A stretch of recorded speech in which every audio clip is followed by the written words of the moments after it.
Well, things are heating up in Lansing as legislators and the administration try to reach agreement on next year's budget for Michigan. We'll talk about that with someone who's very involved in that debate, State Senator Tom Casperson, starting right now. From TV6, this is The Ryan Report. Now, here's your host, Don Ryan. Well, Tom Casperson first went to Lansing in 2002 to represent Upper Michigan's 108th House District. He was elected in 2010 to serve as senator from the 38th District, which includes all of Upper Michigan except 3 eastern counties. He was reelected in 2014. Today, he and his colleagues in Lansing are moving toward the finish line in this year's budget debate. Senator Casperson, welcome back to the Ryan Report. Good to be back, Don. You know, I'm going to share a little history with you and with the audience. This is the 350th show I've done in this series. That's amazing. There's no magic to that number, but it's a lot of shows. And just, you know, I did the show for about 5 years, took a 6-year break to serve on the Marquette City Commission, and now I've been back for a little over 2 years again, so 350 shows in that time. You were a guest on my show when I first started again 2 years ago. And my closing thought on that show had to do with the fact that you guys were really kind of sending a message to the state and to others on how to work together as a legislative group. And of course, one of the other key members of that group was John Kewala. And now it's been about a month since he passed away, and we haven't had a chance to talk about that, but I know he was a good friend and colleague of yours. He was. It's still pretty raw. It's still hard to kind of comprehend. Sometimes doesn't even seem real, you know, that it really happened. But no, everything you said is accurate, and John was, he set a bar, as he would put it, pretty high as far as how we work together. He never said I did it, he said we did it. He always talked in terms of us, you know, the group. And he did set a bar pretty high, and the next people coming in have something to reach for. And that was something John always made a point of, and challenged people that don't let it go, you know, keep it going. The working together, and put the politics aside when it comes time to governing, and John did that. I got colleagues in Lansing that still talk about him, and he really made a mark down there. And he had a way of just working with everybody. He would disagree with you, but that was okay. You know, that wasn't a problem. But he was well respected, not just within his own caucus, but in my caucus as well. And he was a House member coming over to the Senate. And a lot of my colleagues, you know, looked up to John as far as his leadership role and the way he governed. And I hope we can keep some of that going. And I said that, you know, I mentioned that on the floor when we were talking about what happened, that I hope that ultimately this thing doesn't go away. We don't forget John in the sense of what he accomplished, and that maybe out of this, some people could learn something in my business, in the political world, that this is the better approach. Yeah, he certainly will be missed. You know, and just over a week ago, we had a situation in Washington where some Republican congressmen came under attack by someone with a rifle. Now, not that this guy represents the mainstream, but are you concerned about the way it's become in this country with the anger and just the way so many people are approaching this political situation? Yeah, and that gets to the heart of what we just talked about. You know, John was one that put the swords down and worked on issues to try and govern. And I think our constituents could see that, they could feel it. They knew that there was something new in town, that things were working a lot better actually. And that's where I think hopefully there's a way to kind of amplify that and get that out there to show people a different way. I mean, in the last 15, 20 years, to me, it seems like it just keeps growing, that the way to get ahead here, or the way to solve things, is attack the other guy and let everybody know how bad the other person is and how great you are. And that has never flown. You know, as far as I'm concerned, that's not the way to go. But it's been working, where you see the pendulum swinging, and the people vote for the other side, and then they get upset with that side, and it swings back the other way. It's going to take a participation, not just from the elected officials, but from the public too. They have to participate in this, in the tone, the rhetoric, everything. Let's talk about one of the big issues in Lansing, and that's the budget. This year, you know, some years the House and Senate were kind of going to it. Obviously, Republicans and Democrats don't agree, but Republicans have been in control. This year, there's been more of an issue between the legislature, Republican leadership, and the governor. And one of the big items, I think it comes down to about $500 million the governor wanted to use for some things, and you guys wanted to use it for something else. And one of those things was pension reform for teachers. What's the issue there? Well, the issue, I think the argument, and I've probably fell with the governor more on this one, was that we had recently passed what we called the hybrid plan. And that was to offset and slow down what was happening with the pension, and that is we're going farther and farther in the hole here. We can't keep up for a whole variety of factors. One was, you'll hear that John Engler had taken some money years ago and put it somewhere else. Well, my understanding was he took and put it in the insurance fund for the teachers and didn't put it in the pension. He tried to shore up insurance at that time. So there's a legitimate argument to say, well, he shouldn't have done that and maybe that would have helped. But clearly the numbers are large enough to prove that that wasn't the whole problem. We've got an issue going right now. They guaranteed an 8% return on the investment. That hasn't happened, not on an average. So we've fallen short there. Life expectancy was factored into this when they put this plan together. Life expectancy has gone out farther now. So they're not recalibrating, they're just simply trying to keep going with the way it is, the status quo. That's not working, Don. And we're told $29 billion right now is the shortfall that's projected. So we have to shore this up. That's where the hybrid came from, and we said, let's try there. And I just felt like, and I think the governor did too, that we came right back with what you just saw, and that was to totally eliminate the pension altogether for all newcomers. Everybody that's new coming in, nobody gets a chance to get into it, which was the hybrid. It gave them a choice. And so that was the decision. All good reasons because of the problem that's coming, but the governor, I think, was hoping we could give it some time and see how it works before we judge it right out of the gate. I thought the same thing. I thought maybe we should have given it a little more time. That was the reason I voted no. It just seemed like we were moving too fast, because when you pull everybody out of that fund, any newcomer coming in, the cost to the state or to the taxpayer is going to be a pretty large sum, and we got to be careful with it. Okay. We have to take a break. I'll be back with more questions for Senator Casperson in just 2 minutes.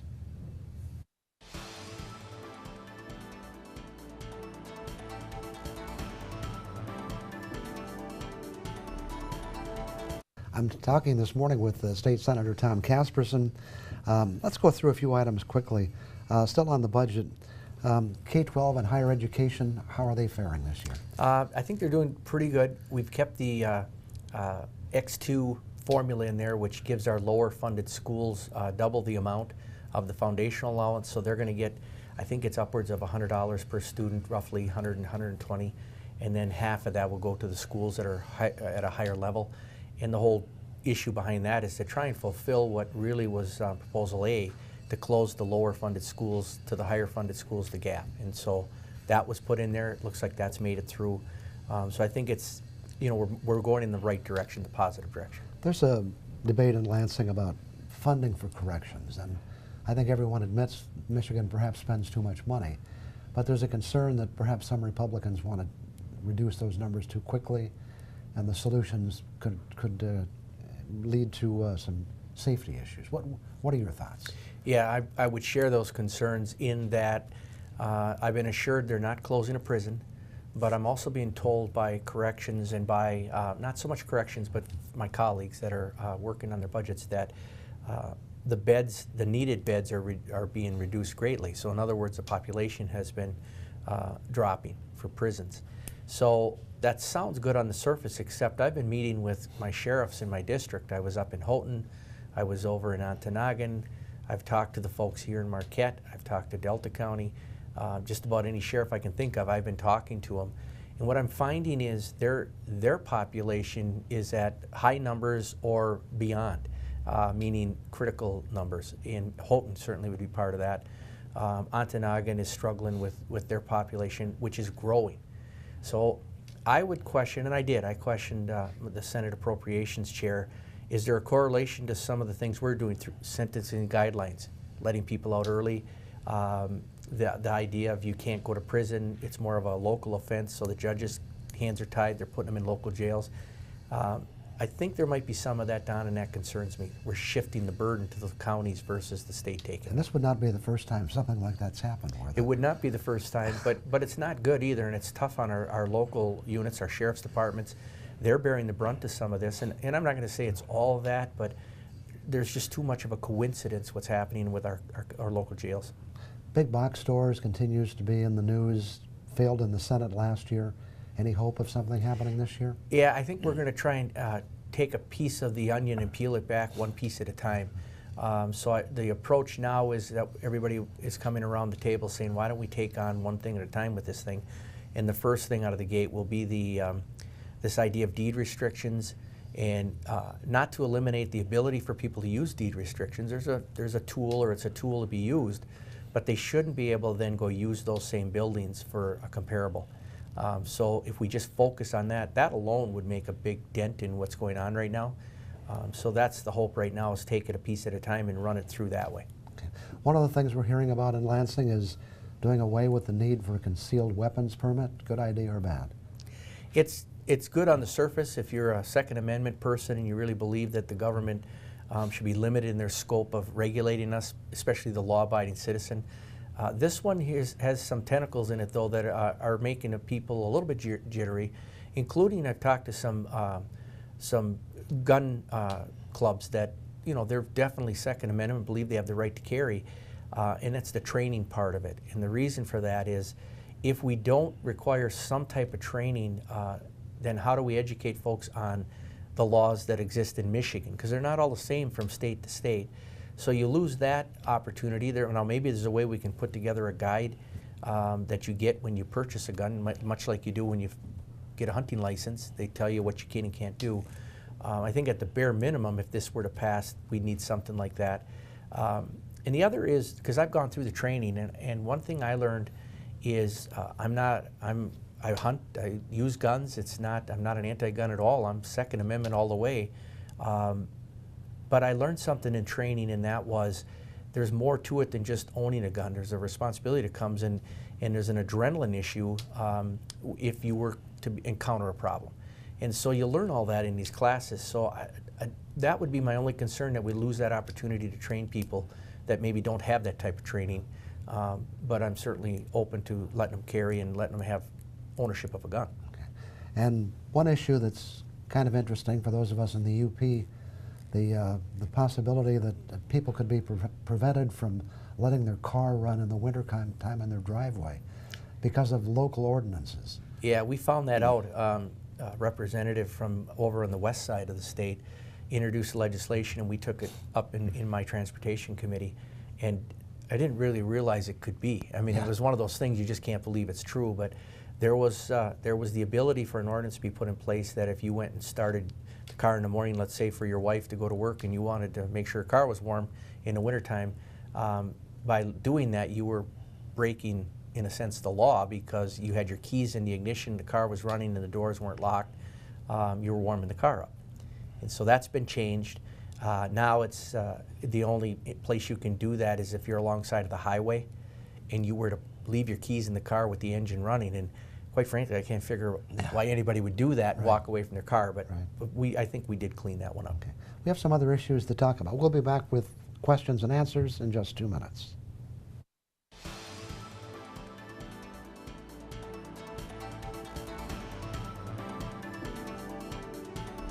Talking this morning with State Senator Tom Casperson.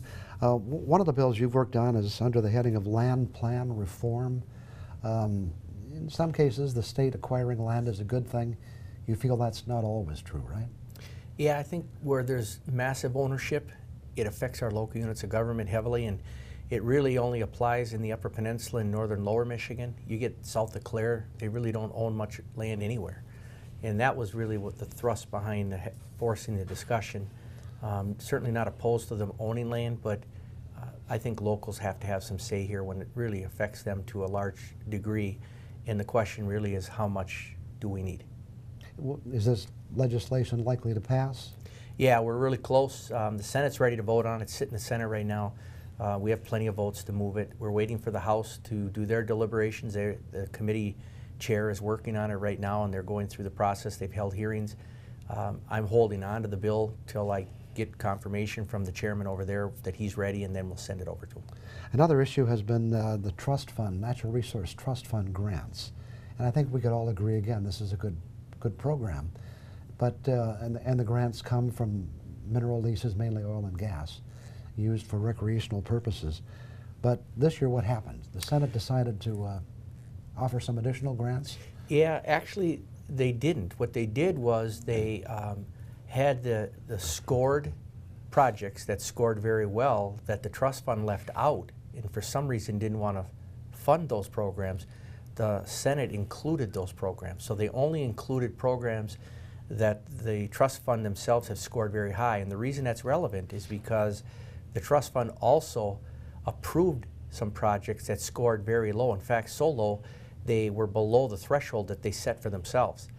And there was about, I believe, 7 projects, maybe a little bit more, that scored low. And they got funded while these other projects that scored very high were left out hanging. So the Senate said, wait a minute, you have more than enough money in the pot to pay for all the projects. So we didn't try to challenge them on the projects that scored really too low to be qualified, in our opinion. We went along with that, but we said, why are you leaving these other people out there hanging? You've already scored them. You've, in a sense, said they scored very well. Let's approve them. So that's where the debate is. And where's that going to wind up?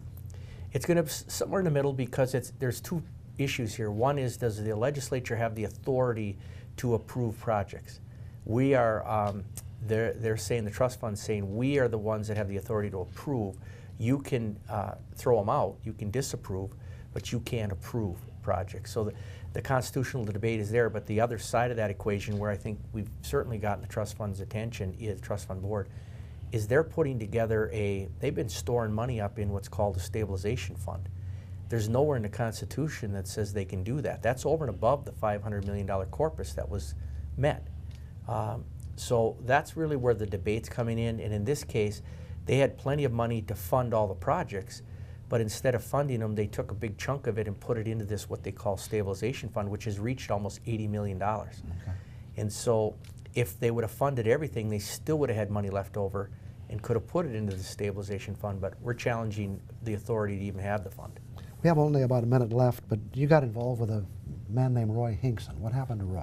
Roy had a camp. He has a camp over in Hiawatha. He has 40 acres. Found out there's a boundary problem. The camp is built over on Hiawatha forest land. Went over the boundary. Some might say, well, then he shouldn't be there. Well, except for the fact that it's 65 years old, that family owning that camp. And it was the Forest Service since 1976, after the camp had burned, asked him to move the camp because they thought he was close to the boundary, and they said, would you move it? And he put it right where they wanted. And so now we have this, with GPS, we can get it right on. Forest Service found out the camp is on Forest Service land, so we believe what they should have done is traded land to fix the problem, or sell him. Probably up to 6-7 acres would have solved it. And instead, they want him to tear it down, and in their words, restore everything, which was, I read through it, it was crazy what they wanted him to do. He's been in court several times now. A federal judge has now ruled in Roy's favor and actually used words like, anybody could think this is absurd thinking. That's how the judge ruled. I can't thank that judge enough for using some common sense and actually dug into this thing and found out what they were doing. So I hope they resolve this. It needs to be resolved on. He's a citizen. He's a Vietnam veteran. He served his country honorable. He's an honorable man. And this needs to be resolved, and there's no reason the Forest Service doesn't fix it. And this is a case where there was a simple solution, just a matter of doing it. So, yep. And you've also appealed this to Washington. We have. Okay. We're out of time this morning. Thanks for coming in. Appreciate it very much. I didn't get to all of my questions. There's so much going on in Lansing. We'll have to do it again soon. Sounds good. Thanks for having me down. Okay. I'll be back with some thoughts for you after we take a break.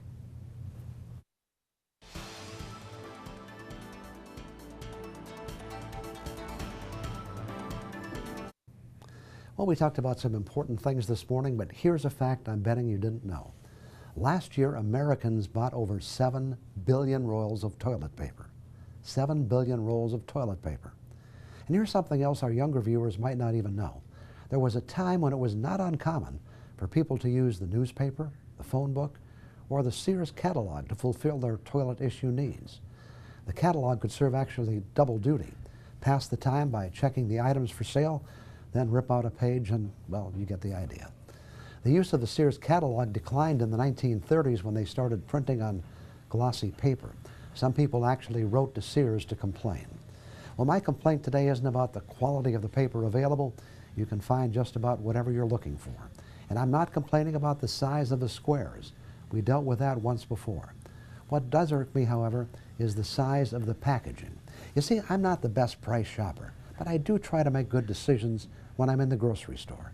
I compare prices on at least some items and try to select the best value. Now here's the problem. If you're trying to do that with toilet paper, you've got some real challenges. Remember when a roll of toilet paper was a roll of toilet paper? Not today. Although you can still find an occasional package containing single rolls. Today when you check out that large selection in the store, you'll find packages with 36 rolls equal 72, obviously the double roll. You can also find 18 rolls equal 72. I guess those would be the quadruple rolls. But they make it even more confusing, with packages containing 12 rolls equaling 54, and the double plus package with 30 rolls equaling 68. Doing the math in the store to compare prices with all those choices becomes almost impossible. Today, as you look at the packages, you'll see family rolls, mega rolls, jumbo rolls, and giant rolls. Usually, in a desperate move, I wind up grabbing one of the packages, not knowing if Charmin's jumbo rolls are a better price than Cottonelle's or not. If I really wanted to know, I would have to bring a calculator. No, a laptop computer to figure it out. To wrap this up, our ancestors might be surprised to learn how far we've come in looking for luxury in the toilet paper we use. It really is all it promises to be. Although occasionally you do go into a public restroom and a page from the old Sears catalog would be an upgrade from what they provide for the visitors. I'll be back in a minute. Just about time to wrap it up for another week. Hope you have some good things to look forward to for the rest of this Sunday. Keep the TV6 website in mind for the latest news anytime, and remember you can also watch this show at that same location. Thanks to Senator Tom Casperson for joining us this morning for an interesting update on what's happening in Lansing. And thank you for tuning in. Hope you'll plan to be here again next Sunday morning.